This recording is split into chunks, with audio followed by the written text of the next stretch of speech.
Today we've got an awesome fireworks related ProRevenge, but first, my girlfriend got an illegal Airbnb ring in her apartment complex busted. We live in a new and small apartment complex, only 40 units within 2 buildings. It's very low key and within walking distance to our downtown. It's very affordable for how convenient a location it is. Back in September, we noticed the vacant unit beside us was getting moved into by a new tenant with furniture, decor, etc. One weekend, not long after moving in, we heard what sounded like a little party with music and loud voices well past midnight. We heard a lot of people coming in and out of the front door, but letting the door slam each time to where it shook the walls. Maybe they were having a housewarming party or a friends get-together at the new place, so we brushed it under the rug as a one-off incident. For the next few weeks, we noticed a variety of people coming in and out of this apartment, and none of them seemed to be the same individuals. Parking also started to become much more busy than usual, as well as the cars kept changing, so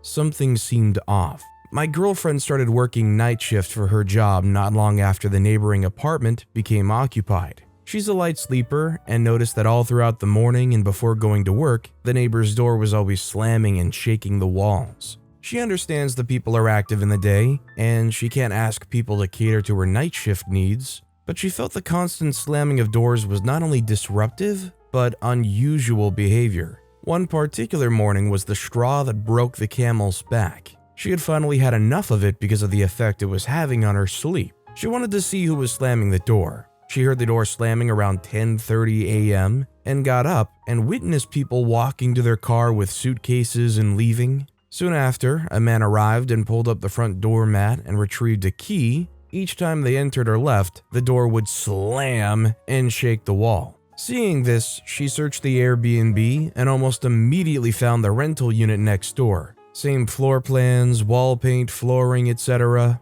To our surprise and anger, we found a total of 4 listings in our apartment complex alone on the host's profile. That is 10% of the apartments in our buildings. Through the listings, we found the individual's LinkedIn and business website. On his website, he claims that he does something called retail arbitrage. Essentially, this is renting out a long-term rental on short-term basis. Lease an apartment and rent it on Airbnb for profit. This can be done legally with the landlord's permission. The lease agreement does not allow for subletting or short-term rentals. They were renting out 3 of the 4 ground-end units offered, units with unique floor plans. The 4th unit was a handicapped accessible unit. That's right, this man and his business partner leased an apartment meant for accommodating people with disabilities with the intention of using it for his little short-term business empire he was trying to build. Our city and region, like in other places, have been feeling the squeeze on apartment availability,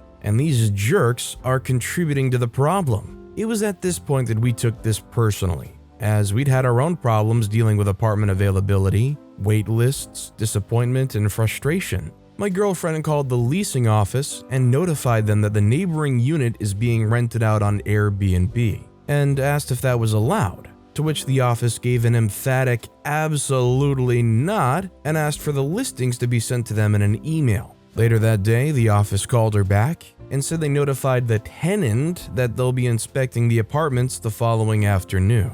After the inspection was completed, the office notified that they'd sent a cease and desist docent of any rental activities outside of the lease agreement or face eviction. They also informed us that you should not have any more problems concerning the matter, and if you do, don't hesitate to give us a call. Now this jerk has 4 leases he's stuck paying $1,500 a month for and can't make any more money on through Airbnb. He's bleeding money at the tune of about $6,000 a month. His only legal options are to continue paying for them or to break the leases and vacate. Last week, we watched as movers emptied out the apartments. I'm sure they lost deposits or were penalized for breaking the leases. A very expensive lesson for being greedy entrepreneurs. Don't be jerks, folks. Also, don't piss off a night shifter trying to sleep. I fully understand trying to profit off of land you own, but renting an apartment just so you can re-rent it and try to make more money off of it than the people you're renting it from?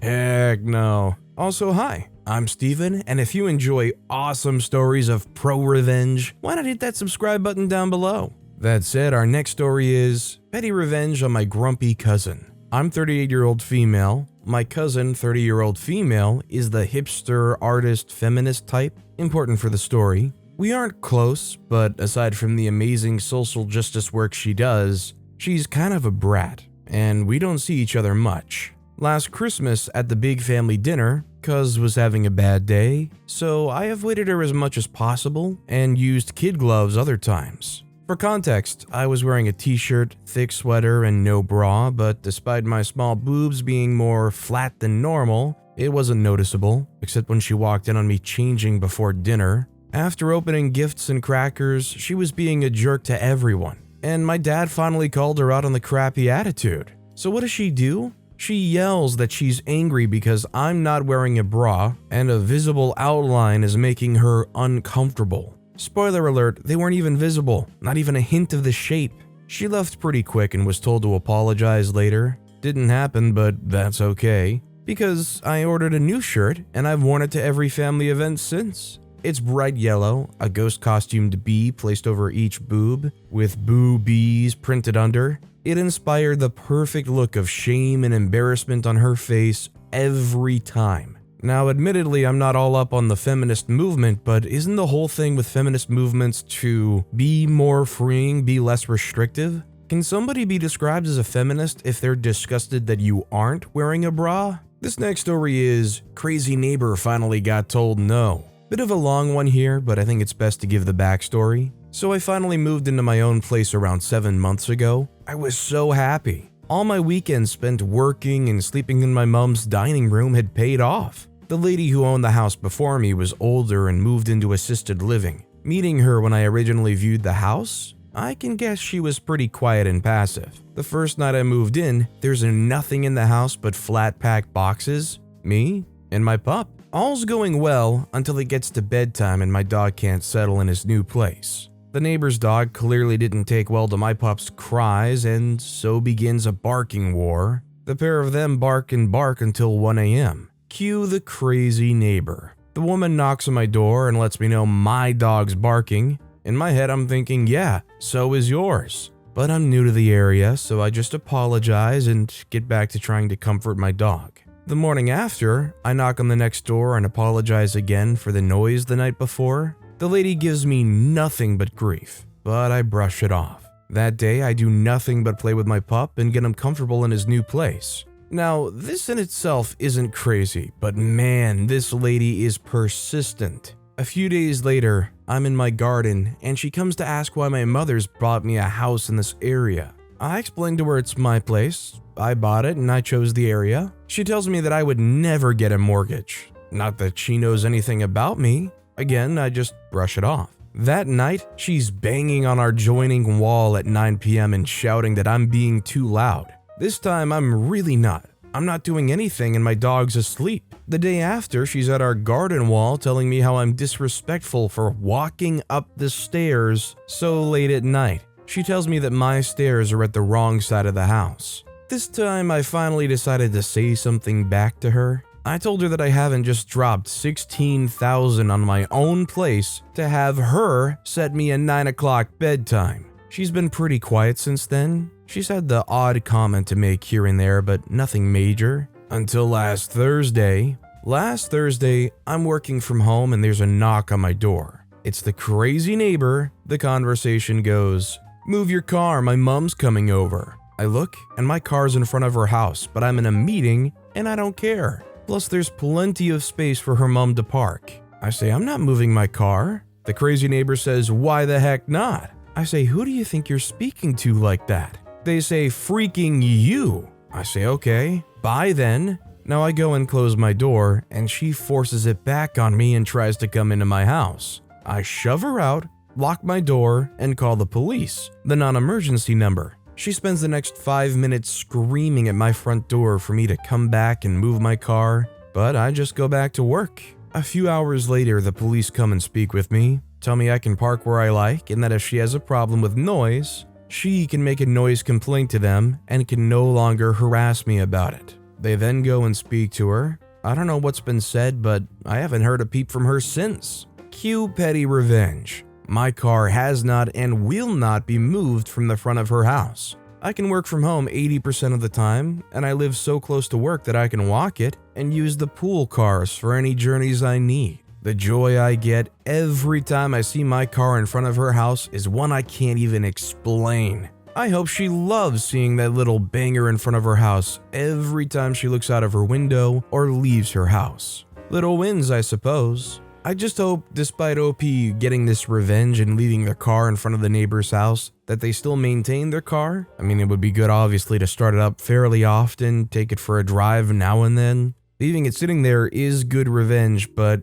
kinda sucks if you let your car fall apart. This next story is, my grandma gave me the idea. Petty revenge at its finest. Years ago, when my husband and I got married, we had a decent-sized wedding, 100 plus people, that we paid for ourselves. Because we were still fairly young and not making a ton of money, I tried to save where I could. I hired local people and friends to do many things at a discounted price. And because I worked at a 4-star restaurant/banquet facility, I was able to talk them into doing the wedding reception for cost as long as I provided A, B, and C. Basically, we had an amazing wedding for a very low price. However, it was still a fairly large amount per person, somewhere between 70 to 20 per plate. Not too bad, but not cheap. Anyways, the invites go out, and after a bit, the RSVP cards start to pour in. And like I said, we ended up with over 100 plus people, maybe almost 130 that would be attending. My aunt was one of those people. She RSVP'd for her, her husband, and their son, my cousin. The wedding day comes, we get married, reception time, and my aunt and family is a no-show. I noticed because I only have 2. I'm irritated, but more worried something may have happened. However, the following Monday, I get a card in the mail from them with a check for $10. No apology, just signed with a small congrats statement. Nothing personal. I was so disappointed. So I call her mother, my grandma, and I tell her what happened. She instantly says, that doesn't even cover the cost of the meal she wasted when she didn't show up. What a cheapskate. It hadn't even crossed my mind at the time. Then she says the best thing ever. You know, your aunt is super OCD about her checkbook. Don't cash that check. It'll drive her mad. I didn't, and it did. It also drove my narcissistic mother crazy because she got all the calls asking when I was going to cash the check. Guess she was too embarrassed by then to call me. A win-win. The best part is I kept the check and left it inside the card. I have a habit of keeping all my cards, and every once in a while I'll pull that card out and look at that check, and it always makes me feel like the pettiest witch alive. It's already bad enough if you don't show up to your relative's wedding, but to RSVP for not only you but your family, and then completely no-show, and then not apologize. I mean, they just checked every box on the jerk chart. Our next story is, guy wouldn't pay me back, so I took his job. Before I begin, I'd like to say I was willing to go full nuclear revenge with this, but luckily for the gentleman in this story, he resolved it after stage 1 of my revenge, hence the petty revenge. So a few years ago, a coworker of mine asked to borrow some money. I used to be someone that would help anyone if I could. I would find it hard to say no to a sob story, and hated seeing people struggle if I could help. So I lent him 50 British pounds, but with the proviso that I would get it back in a week. A week later, I got it back and everything was good. A couple of weeks later, I got a text message, off him this time. Paraphrasing here, but the gist of the message was, I need 200 pounds, got bad people after me, need to pay debt, I'll get the money back to you in a week. This time I was more apprehensive. For me, 200 pounds was and still is a lot of money. Plus the week after I was going away for the weekend and needed the money. But once again, me being the trusting, helpful idiot, I agreed. Around the same time this happened, I get added to a WhatsApp group he had set up with a few other people at work.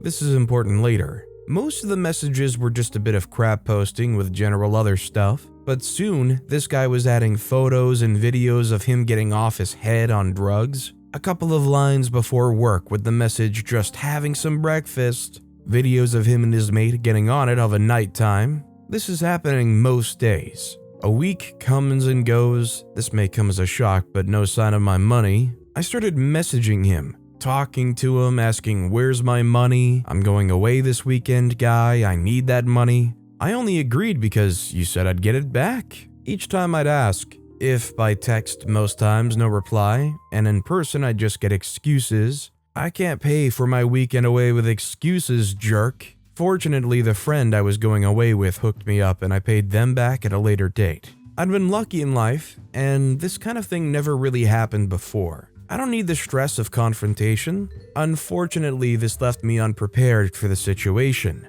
The back and forth of where's my money and the excuses continued for several more weeks. All while this was going on, this guy was posting in that WhatsApp group of him doing drugs. I knew this jerk had money, and it was all going up his freaking nose. Word started getting out at work of the situation, the guy owing me money and not paying me. Some people called me an idiot, others said they would retrieve it on my behalf. I declined those offers. I could have informed work of his hobby, but again, I didn't want the confrontation and was still hoping to see my money. Now, I'm a patient person, but now I was really starting to lose my crap at this point. And what didn't help was rumors were starting to circulate that I was doing drugs with this guy at work. I'd been working at this place for a few years with no issues. This guy had only been with the company a few months. I was done.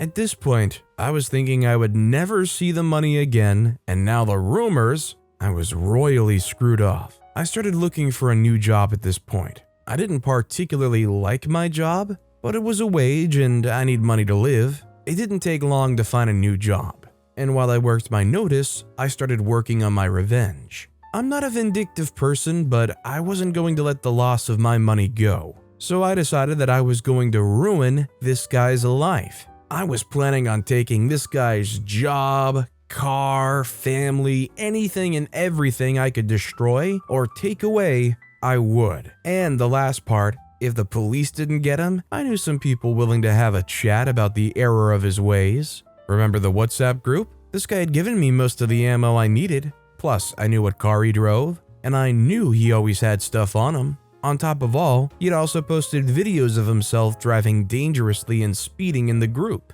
It was too easy. Everything I needed, all in one group he made. The revenge, stage 1 of my plan was to take his job and his accommodation. I forgot to mention, work had provided him with accommodation. No job, no accommodation. This guy had taken photos and videos of him doing you-know-what and the accommodation work had provided, and it was easy to tell. Once I'd got word that stage 1 was complete, I started working on stage 2. Turn his family against him. I'll be honest, this was a little harder for me personally. I was mad and wanted nuclear revenge, but the fallout from this would affect innocent people. But I wanted to make an example out of him. A few days before I was ready to start stage 2, guess who turned up at my new place of work looking for a job? Yes, it was the guy. Now, I'd heard that he found out that I was the one behind his firing from the last place. There was only a few of us in the WhatsApp group, and even a fool could work out who had a motive to pass the evidence to HR. I see him pull up in the car park and he sees me. At this point, I am fully expecting a fight. The guy gets out of his car and walks over and starts asking why I did it. I just say, that's what happens when you don't pay your debts. The guy says, I told you I'm a man of my word and I'd pay you back. I say, guy, you said you'd pay me back in a week. It's been over 3 months. Being a man of your word means paying on time. I told you I needed that money back in a week. I tell him that this was only the beginning, and the only way to make it stop was to pay the money he owed. I did mention the WhatsApp group and hinted at what I still had planned. He then proceeds, I kid you not, to pull a wad of cash out of his pocket, count out 200 pounds, and give it to me. I agree to stop, and he just goes back to his car and leaves. I guess we both learned a lesson out of this. Honestly, I respect OP putting a stop to it because after 3 months of not having your money back, I feel like most people would start instating some kind of interest. I think considering how long it had been, it was more than fair to want a little bit more than just the 200 they owed you, especially when you know they had it the whole time probably and were just shoveling it up their nose. Our next story is, if you let your dog run into an elevator as soon as the door opens, be prepared for my dog to commit petty revenge. There are a lot of dogs in my apartment building, and we have an elevator. This one guy has the small terrier, probably 7 or 8 pounds. He always lets his dog run into the elevator, even when there's people inside trying to get out. He just makes people step over his dog,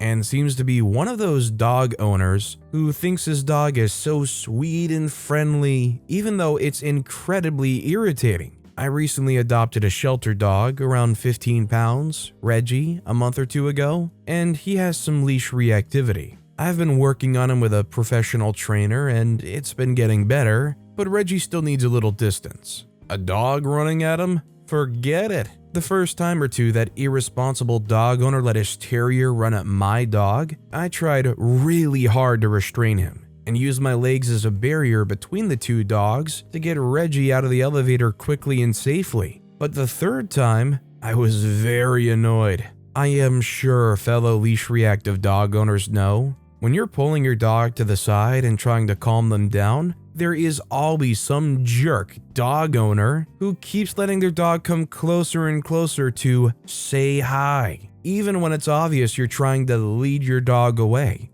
I don't know what's wrong with them, but it's becoming a major pet peeve of mine. Back to the irresponsible/idiot dog owner with the tiny terrier. Reggie and I were in the elevator again, the door opens, and there is the little terrier sprinting straight into the elevator again. But this time, I don't restrain Reggie and let him do his whole lunging and snapping routine. The terrier sprints away at full speed, and the idiot dog owner looks like someone just spit in his tea. He follows his terrier away from the door, and Reggie and I get plenty of room to leave the elevator while the idiot dog owner is glaring at us. Reggie seemed to have taught them a lesson. I've only seen the idiot dog owner and the terrier twice since then, but they were finally waiting away from the elevator door. I mean, honestly, I'm glad OP taught them a lesson with the snapping dog, and then they didn't find out from a more serious means, like God forbid somebody has a cart or like a dolly or something. Like imagine somebody who's in a hustle and bustle with a heavy item and your tiny terrier comes rushing in while they're expecting to just walk right out. This next story is, I found out my husband and dearest friend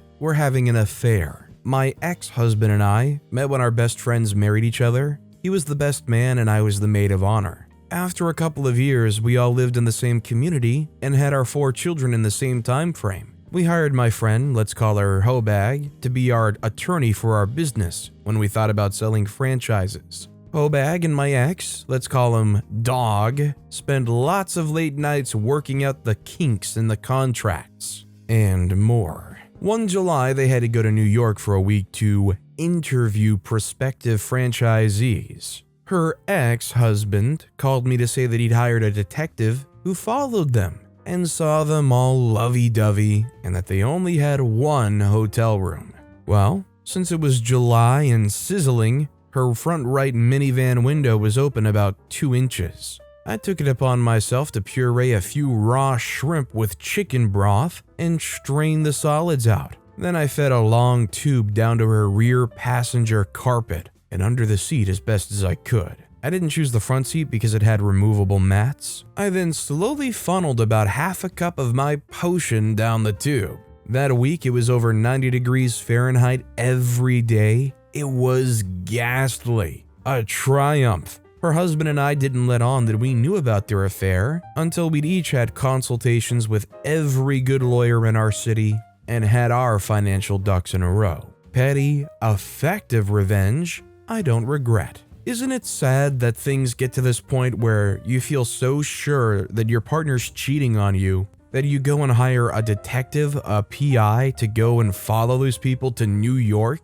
I mean, the whole setup in general was just too hard to believe, I suppose. Our next story is, teens are setting off fireworks 50 feet behind my apartment complex, waking everyone up and scaring our dogs. The complex I live in is close to an unused set of railroad tracks. For the last several weekends in a row, a group of kids have wandered down the tracks late at night setting off fireworks along their journey. This causes a lot of havoc for residents and their pets, as it's one of the few dog-friendly complexes in the area. As I was cleaning up behind my dogs the next morning, the thought of the dogs exacting petty revenge occurred to me. With a bit of practice, I was able to swing the pet waste scooper in a nice arc and release its cargo all over the tracks. By the end of the week, I'll have done this 2 times a day for 2 dogs, leaving 28 deposits scattered all over the track area. It'll be a minefield. As these youthful offenders sojourn down the tracks, they are all but certain to step in it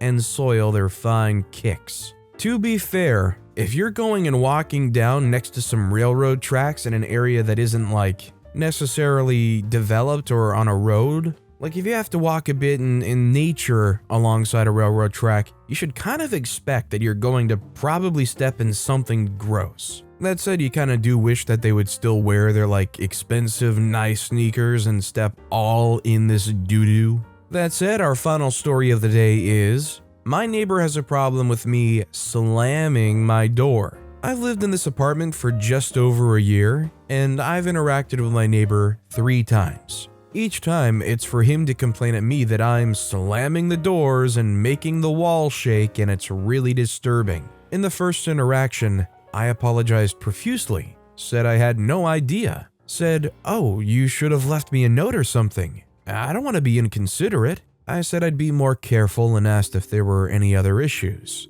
He basically kept repeating, "Yeah, it just shakes the whole wall and it's really disturbing." I was horrified that I'd committed the heinous sin of bothering somebody. I'm a recovering doormat, and also really confused because I don't slam doors, ever. I didn't even realize he was talking about the front door at first, and my first thought was, what is he talking about? All the interior doors are propped open because cat. I've spent way too much time thinking about this, and figured out that when the wind blows a certain direction, there's negative air pressure in the hallway, which pulls the front door closed with some force, unless you carefully hold the handle the entire way and make the door close quietly. The neighbor's apartment is a mirror image, so his door opens the other way, and he may not realize this. It also seems to be more of a problem when I have my balcony door open. I have legitimately tried to train myself to never let the front door swing closed.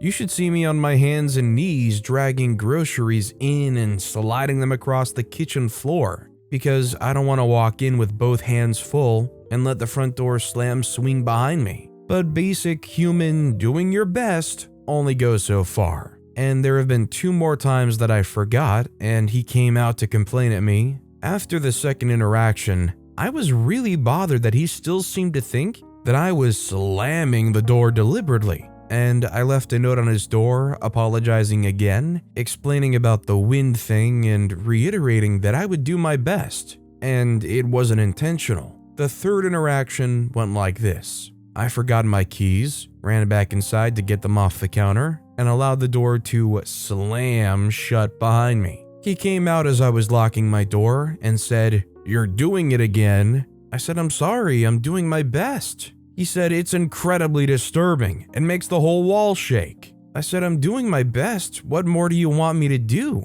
He said, "Stop slamming the door." He went back inside and I yelled after him, "You know it's not on purpose, right? You know it's the wind." I'm a little oversensitive to people telling me that my best isn't good enough. My neighbor doesn't appreciate my efforts, so I will no longer be making any. As of yesterday, I've started letting the door swing itself closed every single time. I may even be opening my balcony door ahead of time. And I think the dog needs a few extra walks today. And whoops, looks like I forgot something from my car. He is already upset. He's made a noise complaint to the office, but I let them know about the situation before beginning my petty revenge. As far as I can see, I'm perfectly within my rights to allow my front door to swing closed. You know, like everybody else does. And that's what I'll be doing until he apologizes for being an ungrateful, perfectionist jerk. Or until I move out in February. And on that note, it's time to take the dog out. Sometimes I think you just can't win living in close quarters like that. Some people are just not cut out for that kind of living. Depending on what area you live in, it's almost non-negotiable that you have to live in that kind of housing. But some people can just not thrive without that personal space. I kind of get it, but I wouldn't be some jerk being like, "Oh, you've got to do everything right for me." But with that being said, that's all the time we have for today. Now, if you want to hear another absolutely crazy revenge story, check out that video on the left. Or if you missed my latest video, check out that video on the right. That said, I'll see you all next time with some more stories.